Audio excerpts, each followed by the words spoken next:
هلمند کې څه باندې 21 ټنه تاریخ تیره درمل او خوراکي توکي له منځه وړل شوي دي. د دغه ولایت د عامې روغتیا او یو شمېر نورو ریاستونو استازو له لوري د 21 میلیونه افغانیو په ارزښت یا توکي له منځه وړل شوي دي. د عامې روغتیا ریاست مسؤلین وایي هڅه کوي چې په دې ولایت کې تاریخ تیره توکي وخت نه وخت په نښه او له منځه یوسي.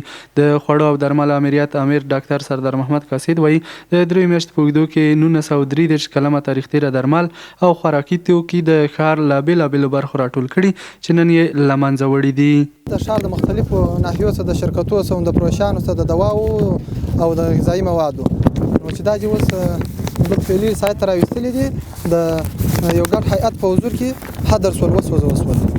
بلخه بیا د دې ولایت اوسیدونکي خیر محمد او عبدالغفور د اسلامي امارت له دې اقدام څخه خوښ دي، خو په ورته وخت کې دوی له مسؤلینو څخه په دې برخه کې له ولس سره د لا زیاتې همکارۍ غوښتنه کوي.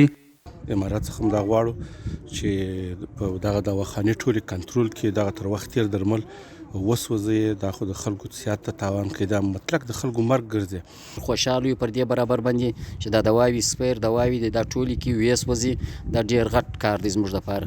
پاتې دې نه وي چې په هلمند ولایت کې تر دې وړاندې هم تاریخ تیره توکي او نشه یي مواد د مسؤلینو له لوري له منځه وړل شوي دي.